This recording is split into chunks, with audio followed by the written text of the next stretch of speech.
मैं इस वक्त पश्चिम बंगाल के कम्युनिस्ट की बहुत ही होनहार कॉमरेड से मेरी बात हो रही है। खुद इनका परिचय जानते मैं जानना चाहूँगा कि इस वक्त देश के जो हालात हैं, जिस ढंग से कश्मीर में जो हमला हुआ है, इस संबंध में भारतीय कम्युनिस्ट पार्टी मार्क्सिस्ट का CPIM का क्या ख्यालात हैं और क्या उसके विचार हैं, जानना चाहता हूँ। आप अपने परिचय देते बताइए। ऐसा है कि जब पहलगाम हमला हुआ, हमारी पार्टी उसी वक्त पार्टी पॉलिट ब्यूरो ने बयान दिया जो पब्लिकली आया भी। हम लोग उस वक्त इसी बात को कहे कि हम लोग ऐसे मौके पर जब देश के अंदर में हमारे देश के नागरिकों के ऊपर में टेररिस्ट का जब हमला होता है तो हम टेररिस्ट के ख़िलाफ़ हैं। हर हाल में भारत सरकार को हमने कहा था कि आप जैसे भी हो टेररिस्ट के ख़िलाफ़ एक्शन लीजिए, हम आपके साथ रहेंगे। हर दिन हमारा बयान हुआ पार्टी की तरफ से, लेकिन ये सवाल हमारा रहा कि आखिर ये टेररिस्ट कैसे आ गए कश्मीर के अंदर में। हमारे मोदी जी, अमित शाह नोटबंदी किए थे और ये कहा था कि कश्मीर का ही हवाला दिया था, टेररिस्ट का हवाला, कि ये काला पैसा है जिससे टेररिज्म बढ़ रहा वो ख़त्म होगा। बाद में वो 370 धारा हटाए, कश्मीर के 2 टुकड़े कर दिए और बड़ा डंका पीट करके कहने लगे 56 इंच का सीना तान करके कि देखो कश्मीर से आतंकवाद का खात्मा कर दिए। देश के लोग ये देख करके समझे, देश का प्रधानमंत्री बोल रहा है, हमारे अमित शाह बोल रहे हैं, तो हम एकदम सेफ एंड सिक्योर हैं और हम जा सकते हैं कश्मीर। लोग कश्मीर जाना शुरू किए। बड़ा अफसोस रहा हमारे देश के अंदर में कि ऐसा हुआ, कश्मीर लोग गए, वहाँ कोई सिक्योरिटी का व्यवस्था नहीं टूरिस्ट स्पॉट पर। और खबर ये मिली कि पाकिस्तान से आकर के टेररिस्ट हमला किए।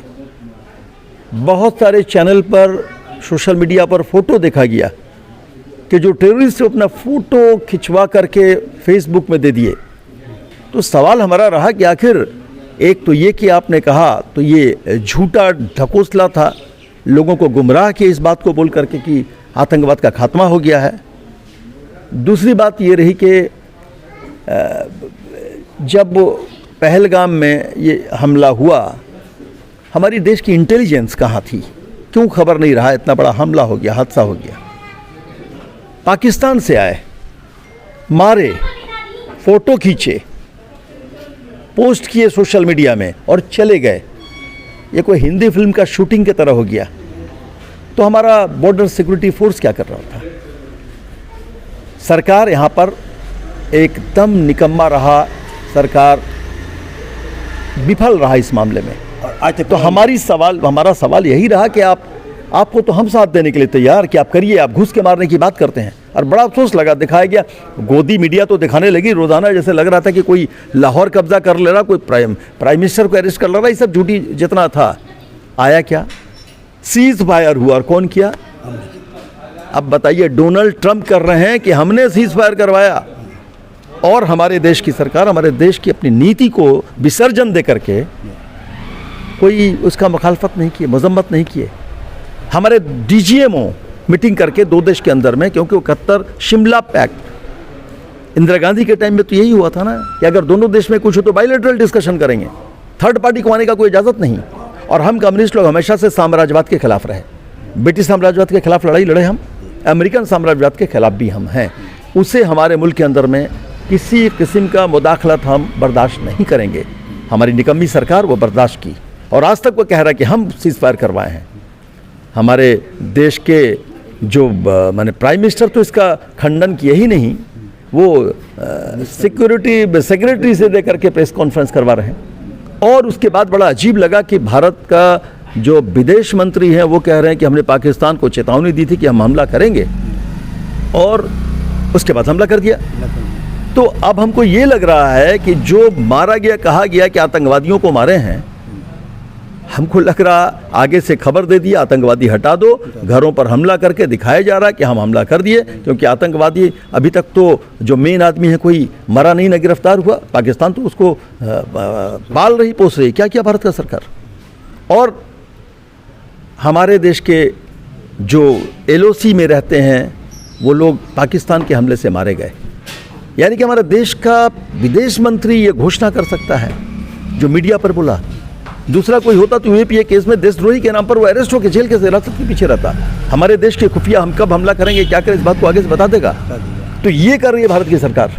भारत की सरकार असल में देश को सिर्फ धर्म के नाम पर विभाजन करने का काम, बांटने का काम कर रही है। अमेरिका का दलाली कर रही है और देश को गड्ढे में डाल रही है।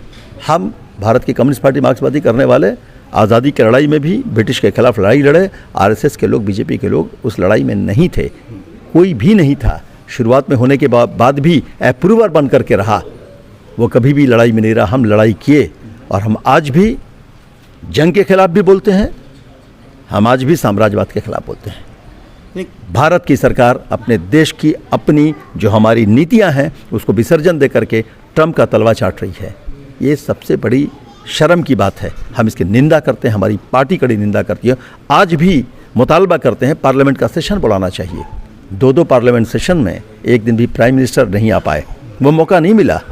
वहाँ पर पुलवामा का गम में बिहार के रैली में आ जाते हैं नीतीश कुमार के साथ, क्योंकि चुनाव उनके सामने में। असल में लोगों की जान चली जाए परवाह नहीं है, कुर्सी चाहिए। इस कुर्सी के लिए, दिल्ली के मसनद पर बैठने के लिए बीजेपी आरएसएस वो काम कर रही है। विभाजन की नीति करके कुछ भी हो जाए, लोगों की जान चली जाए, लेकिन हमको कुर्सी मिले, वो काम करिए। हम इसका खंडन करते हैं, इसका पुरजोर मुखालफत करते हैं, इसके खिलाफ हम आवाज़ बुलंद करेंगे।